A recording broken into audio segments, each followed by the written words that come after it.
Bismillahirrahmanirrahim. Alhamdulillahirabbil alamin. Allahumma shalli wa sallim ala sayyidina Muhammadin wa ala alihi wa sahbihi ajma'in. Assalamualaikum warahmatullahi wabarakatuh. Ingkang kula hormati guru-guru ingkang minulya, khususipun Gus Wafi Ibnul Kiai Maimun Zubair, ingkang kula hormati Gus Bahauddin Ibnu Kiai Nur Salim lan sedayanipun para sepuh bini sepuh Gus Umam nggih wonten, sedayanipun para santri, para bapak, para ibu, para jamaah thariqah ingkang kula hormati. Mugi-mugi dalu menika kita sami tansah pinaringan barokah lan rahmatipun Gusti Allah Subhanahu wa taala. Amin Allahumma amin.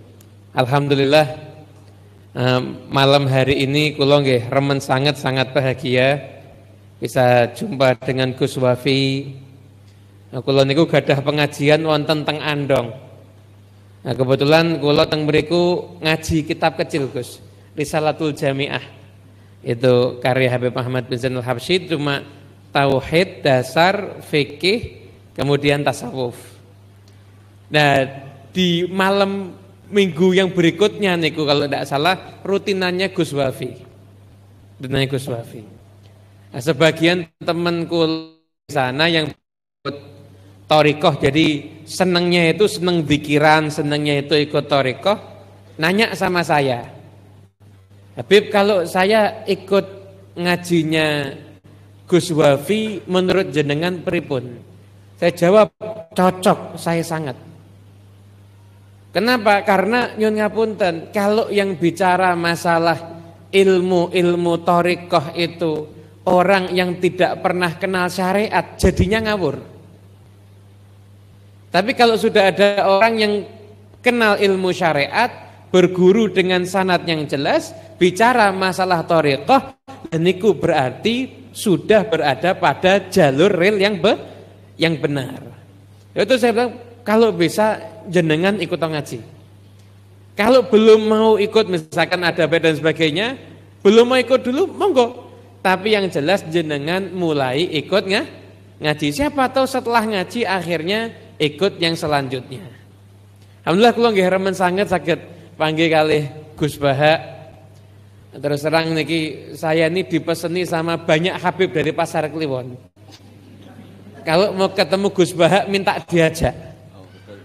Kalau mau ketemu Gus Baha itu minta diajak. Jadi kapan-kapan daripada saya membawa Habib sak Pasar Kliwon ke Narukan kan repot akhirnya. Nah, lebih baik kapan-kapan Gus Baha mau saya bawa ke rumah saya kumpulkan sama Habib-Habib insyaallah. Alhamdulillah. Ya, supaya perkumpulan pokoknya ini saya tidak niat ngaji, saya niatnya silaturahmi mawon nggih. Nah, soalnya niki prinsipipun nggih. Niki nek kula tak gaya tok tawaduk sithik niki. Idza ja'al ma batalat tayammum. Kalau sudah ada air ya berarti enggak boleh tayamum, ya langsung wudu dan mandi. Kula niki jadi debu mawon. Cuma ya alhamdulillah kadang-kadang debu itu masih kanggo. Kenapa? Buat yang habis dijilat sama anjing. Jadi ya alhamdulillah serodok kanggo insyaallah. Itunya kitab itunya. Hadirin para bapak, para ibu ingkang kula hormati, tadi di depannya Gus Baha ada kitab ya kula tak nggawa kitab juga. Tadi Gus Baha nerangaken masalah ihya dan memang Masya Allah para sanad para romo kiai niku kan itu cinta dengan kitab ihya dan subhanallah memang para habaib pun juga berada di jalur yang sama. Jenengan kalau ke tempatnya para habaib yang peninggalan habaib sepuh terdahulu, seperti jenengan Kang Gresik, peninggalannya Habib Abu Bakar Gresik, itu pengajian rutinnya yang ngajinya ihya. Setahun sekali kalau haul dihatamkan. Jenengan kalau ke Pasuruan, tempatnya Habib Ja'far bin Syekhon, dulu Habib Ja'far bin Syekhon itu gurunya Kiai Hamid. Tempatnya Habib Alwi bin Segaf As-Segaf, Niku gurunya Kiai Ahmad Jufri, gurunya Kiai Murtadho yang mendirikan Pondok Besuk, itu ngajinya juga Ihya. Jadi kan ke Solo ke tempatnya peninggalan Habib Alwi, Habib Anis, ya sami, di sana juga ngajinya kitab Ihya.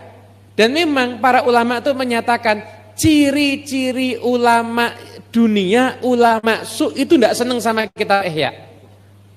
Kenapa? Karena aibnya dibongkar di situ. Jadi ulama su niku nek kitab Ihya wanyel godeng. Kenapa? Aibnya dibongkar di situ. Ciri-cirinya begini-begini dengan niku. Kan bab ulama su niku kan panjang niku di kitab Ihya niku. Makanya enggak ulama enggak pernah su. Ya enggak pernah ulama enggak bisa jadi su rada aman sih. Rada aman niku. Masya Allah kitab Ihya niku memang benar-benar kitab idola. Kula juga jadi baca ya, karena yang ikut santri yang sudah paham ya enggak usah dijelaskan. Nah, tahsilul hasil nggih.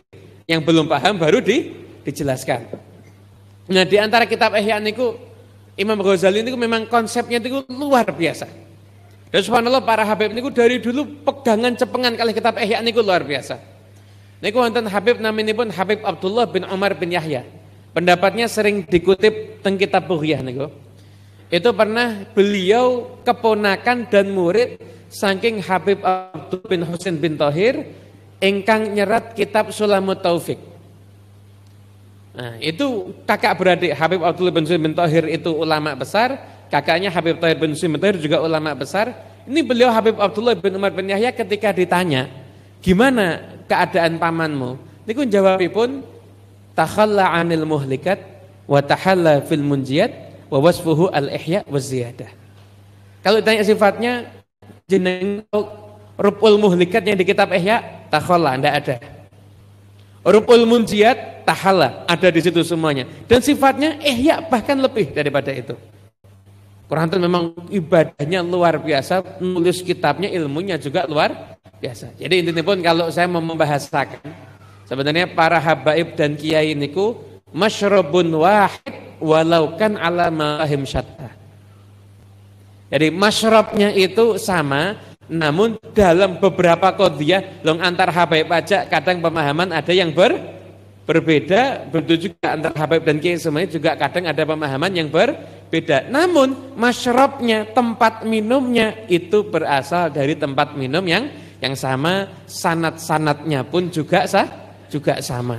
Ya mugi-mugi kita nggih termasuk tiang ingkang masuk golongan menawi mboten dados ulama, dados pecinta ulama insyaallah nggih. Amin Allahumma amin. Kula niku terkenang sekali dengan wafatnya Mbah Mun. Wafatnya Mbah Mun. Kanten beberapa hari sebelum Mbah Mun wafat niku di awal Dzulhijjah. Niku kula mulai ngaji kitab Al Ulamaul Mujaddidun. Ya saya dapat dari Mbah Mun ketika sowan, pernah kiriman dari Gus Bahak juga, dapat kitab Ulamaul Mujaddidun. Itu saya sama santri kumpul, ayo kita sekarang ngajinya ini. Begitu kita kaji niku dapat 2 pertemuan, niku langsung pikantuk kabar Mbah Mun kapundhut. Jadi saya tuh di Solo itu yang ngapunten seakan-akan ya terpukul ya kehilangan. Dan alhamdulillah kula kalih santri-santri nggih ndamel tahlil Yasin tahlil khusus buat Mbah Mun ketika itu. Khusus buat Mbah Mun kita buat Yasin tahlil. Karena kita begitu kehilangan dan kepergian beliau.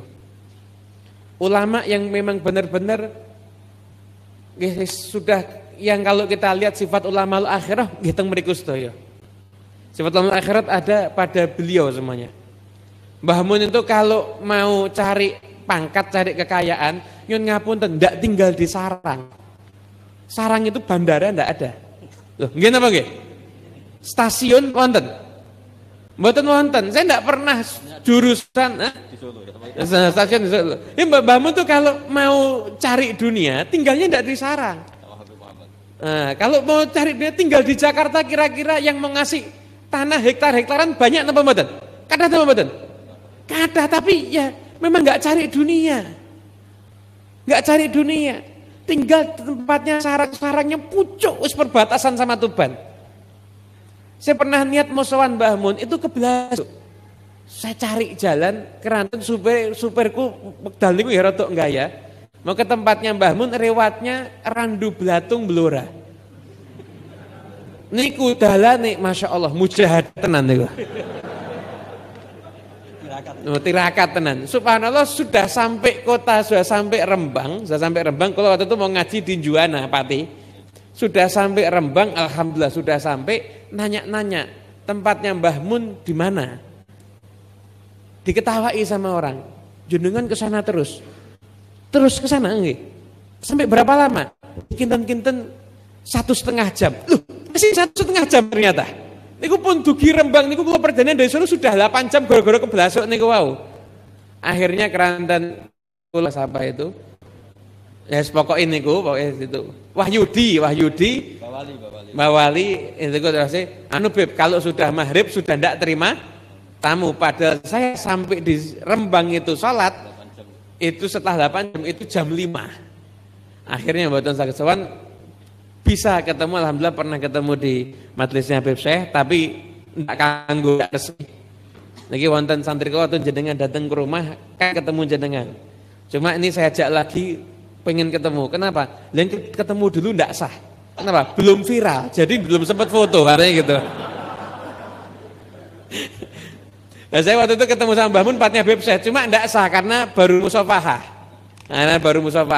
Akhirnya ketemu waktu diundang sama Gus Ubab di Al Anwar 2 niku, akhirnya bisa sakit ketemu.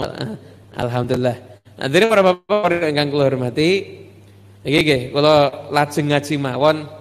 Saya tadi tertarik subhanallah. Saya kemarin ini termasuk min barakati corona. Saya termasuk orang yang rodok syukur dengan adanya corona. Rodok syukur, tapi tidak berani syukur banget niku mboten wantun kula. Keranten sing ngenes ya rodok akeh soalé.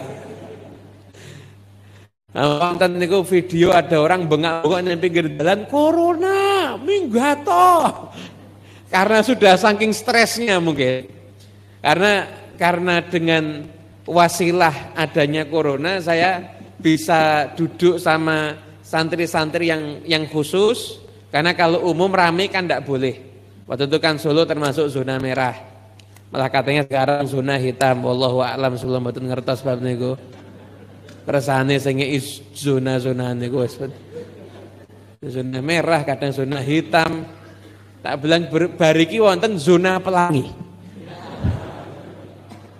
Wonten zona pelangi.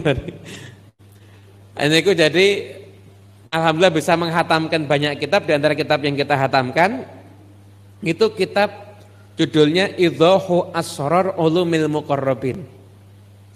Idhah menyingkap, menjelaskan, asrar rahasia-rahasia, ulum ilmu-ilmu, muqarrabin para wali. Jadi kitabnya ini artinya menyingkap rahasia ilmu para wali. Nah kitab menika karya Habib Muhammad bin Abdullah bin Syekh Al-Idrus. Beliau tapi hidupnya dan wafatnya di India. Jadi dari Hadramaut hijrah ke India, dakwah di sana. Dan kitab niki adalah kitab favoritnya Habib Abdullah Al-Haddad. Habib Abdullah Al-Haddad niku ingkang damel Ratib Haddad nika itu baca kitab ini, kemudian kalau hatam diulang lagi, hatam diulang terus begitu. Dan memang kitabnya Habib Abdullah Haddad niku memang ada maziyah tersendiri, Niku wonten tiang dari Eropa, Gus.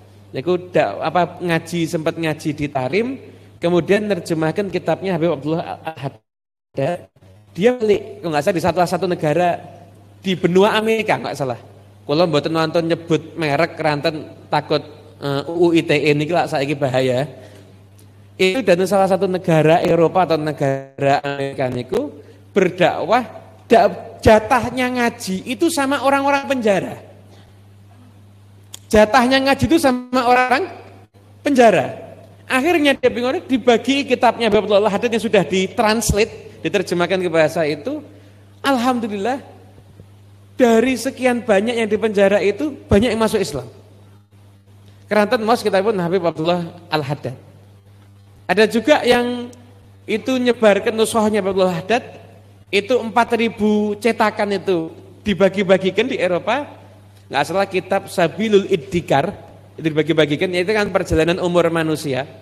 Itu orang-orang yang ketika itu belum muslim, baca itu tertarik sampai angka akhirnya, angka total yang masuk Islam dari nusuh yang disebarkan itu 1.500 orang. 1.500 orang. Nah, karena memang barokah.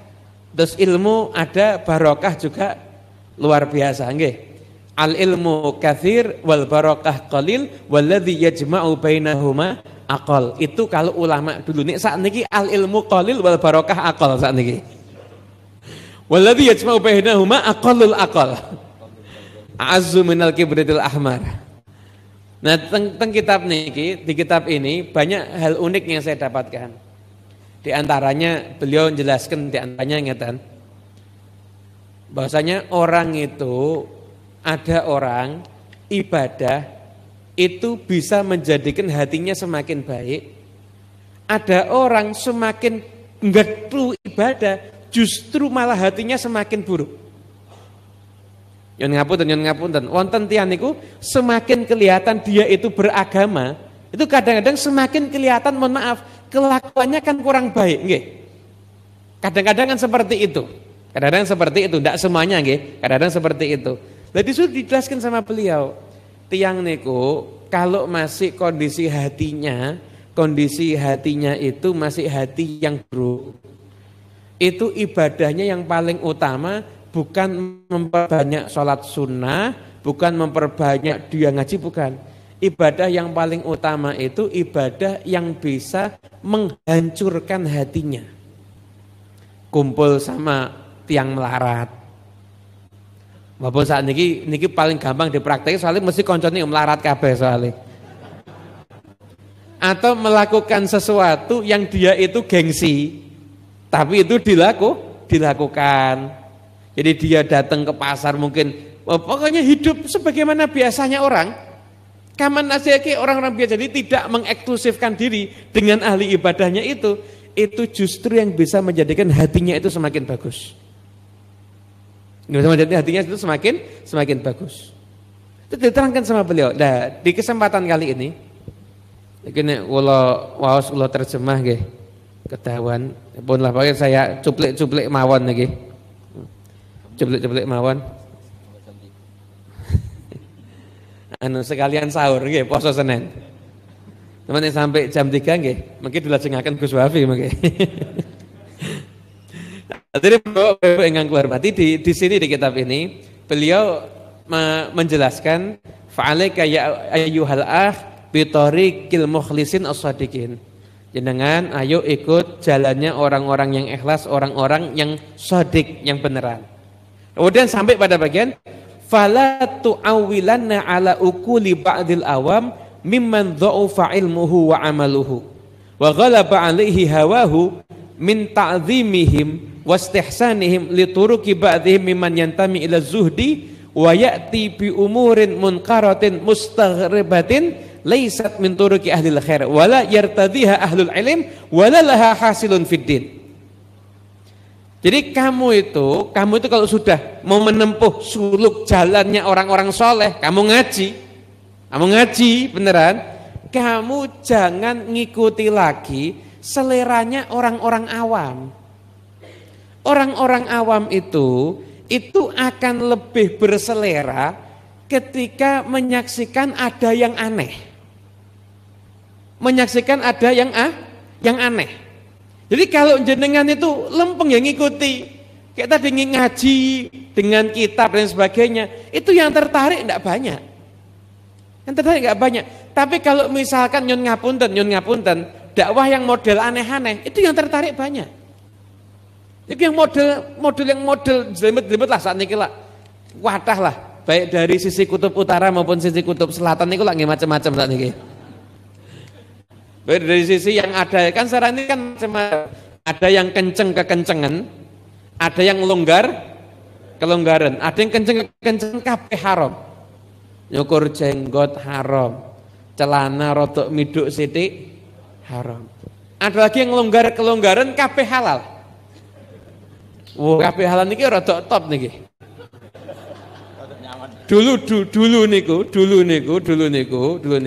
yang namanya nikah aturannya kan jenis kelamin beda, agama sama nggih. Lho sakniki wis diwalik.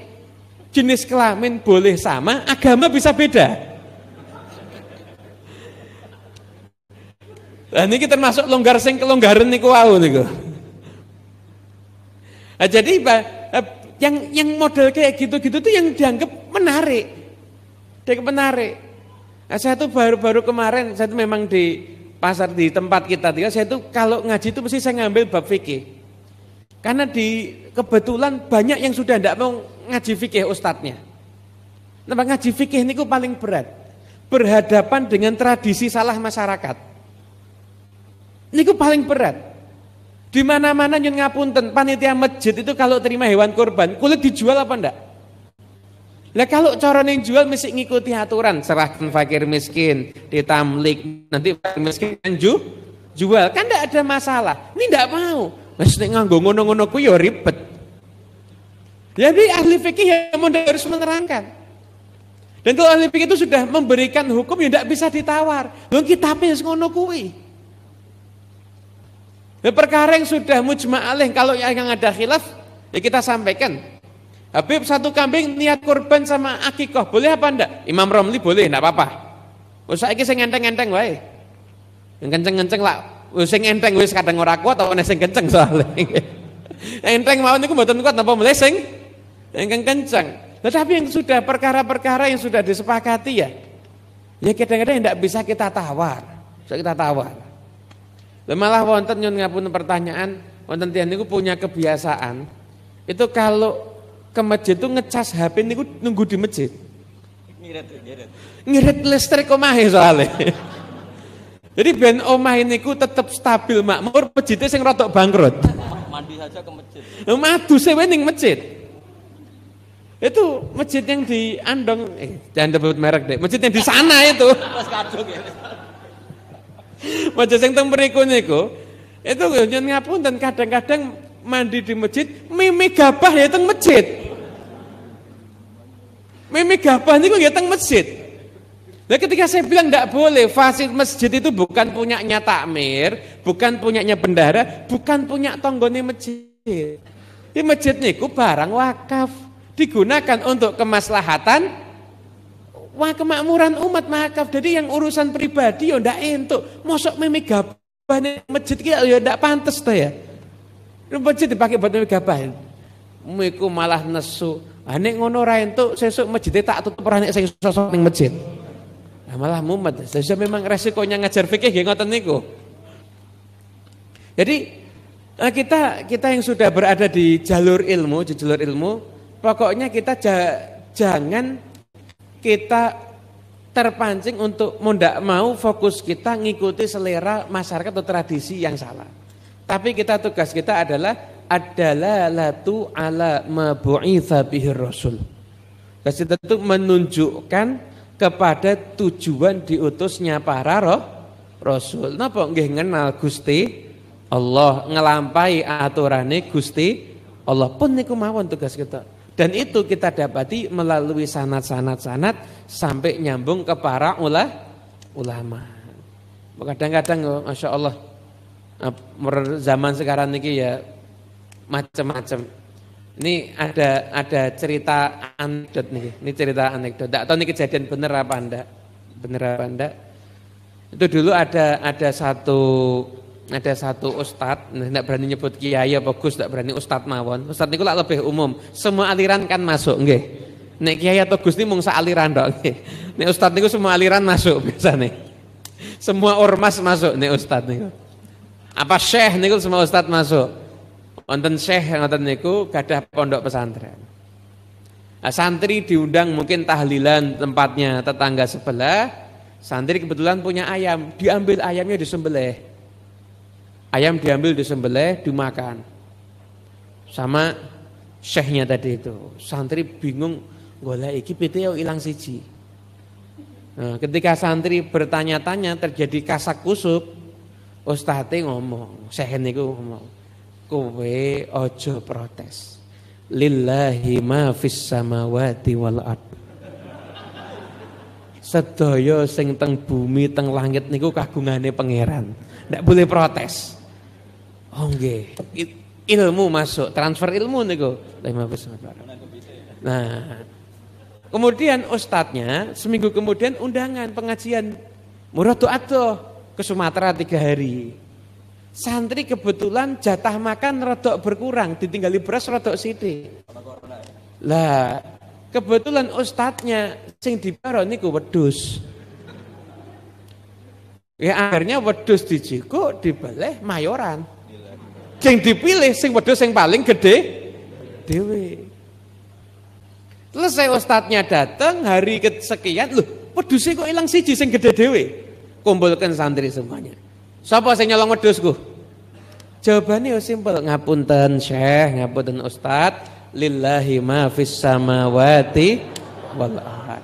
Semua yang di langit dan di bumi itu miliknya Gusti Allah. Kalau Ustaznya dijawab, tapi nek wedhus yo kegeden dul.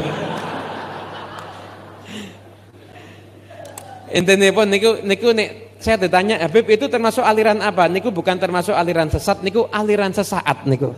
Sesaat edan niku. Jadi kembali lagi ke to the point, ke pembahasan. Intinya memang mau jadi pendakwah, mau hidup yang lurus di tengah-tengah masyarakat yang masih begini niki nggih. Yang masih apalagi sekarang niki era medsos. Orang itu kalau dengar nama Habib atau Kiai, itu bayangannya bukan Hatam Fathul Muin dulu, Gus. Bayangannya niku suwuk, ngobati wong kesurupan.